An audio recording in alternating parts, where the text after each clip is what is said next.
Cittadini vigili, occhi aperti sui Campi Flegrei. Ogni giorno alziamo i droni non per spettacolo, ma per ascoltare ciò che non ha voce. Sotto quella crosta apparentemente immobile c'è una macchina geologica viva, complessa, imprevedibile. La caldera dei Campi Flegrei non dorme, respira, si deforma, rilascia gas, accumula pressione. E noi siamo lì, metro dopo metro, grado dopo grado, a documentare tutto. Prima di entrare nell'aggiornamento di oggi, 24 febbraio 2026, vi ricordiamo un passaggio fondamentale. Abbiamo avviato una raccolta fondi su GoFundMe per installare un sismografo professionale accanto alla nostra webcam puntata sulla fumarola di Pisciarelli, già in diretta H24 sul canale insieme ai tracciati ufficiali dell'Istituto Nazionale di Geofisica e Vulcanologia. Non è un capriccio tecnologico, è una necessità. Chi monitora un sistema vulcanico sa che la continuità del dato è tutto.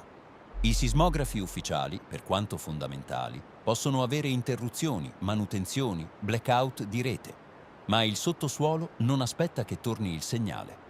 Le microscosse che precedono variazioni di pressione nel sistema idrotermale possono concentrarsi in finestre temporali brevissime. Perderle significa perdere pezzi di un puzzle delicatissimo.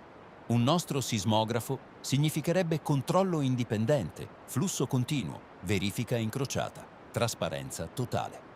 Il link lo trovate nel commento fissato e in descrizione. È un contributo libero, ma è anche un investimento collettivo nella consapevolezza.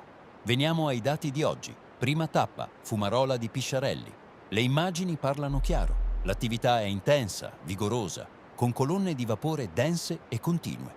Non ai livelli di ieri, ma qui entra in gioco un fattore che molti sottovalutano, l'atmosfera. Pressione, umidità, temperatura esterna influenzano la visibilità del pennacchio, ma non la sostanza del fenomeno. E la sostanza la misuriamo con gli strumenti. Temperatura rilevata oggi alla fumarola di Pisciarelli, 104,7 gradi centigradi. Un valore altissimo, stabile su soglie che confermano un sistema idrotermale in forte energia. Mostriamo come sempre il grafico aggiornato dei giorni precedenti. Non c'è alcun crollo, nessuna inversione netta. Il calore resta lì, costante, pronto a trasformare acqua in vapore sotto pressione. Ci siamo poi spostati nel cuore del cratere della Solfatara e qui la scena non cambia. La fumarola Bocca Grande è in pienissima attività di degassamento. Il flusso è continuo, potente, accompagnato dall'attivazione costante delle fumarole limitrofe, sia nella parte alta che in quella bassa del cratere. Non si tratta di episodi isolati. È un sistema interconnesso che lavora come un'unica enorme valvola. Temperatura misurata oggi alla Bocca Grande, 184,2 gradi centigradi. Un dato che non mostra segnali di raffreddamento. Anche qui grafico aggiornato a schermo. La linea resta su valori elevati. Quando un sistema idrotermale mantiene temperature così alte nel tempo, significa che in profondità il trasferimento di calore è attivo, continuo, alimentato. Alle 11:40 di questa mattina si è registrata una scossa di magnitudo 2,0 nel porto di Pozzuoli, in mare. Un evento localizzato, ma perfettamente coerente con il quadro che stiamo descrivendo. Quando le bocche fumaroliche non riescono a liberare completamente la pressione accumulata, il sistema cerca altre vie di equilibrio. I fluidi caldi e i gas migrano lateralmente, incontrano zone di crosta più fragile e lì avviene la frattura. La frattura è il terremoto. Non è cinema. È meccanica delle rocce. È fisica dei fluidi in un ambiente confinato. La pressione non sparisce, si redistribuisce e durante questa redistribuzione il suolo reagisce. A volte con scosse lievi, a volte con eventi più marcati. Ogni terremoto è un messaggio, un segnale di aggiustamento interno. Abbiamo sorvolato anche le pozze di fango nel cratere della Solfatara. Il quadro è evidente, sono sempre più asciutte. L'evaporazione è accelerata dalle alte temperature del suolo. Quando il calore aumenta, l'acqua superficiale si riduce, le superfici si screpolano e il paesaggio cambia lentamente volto.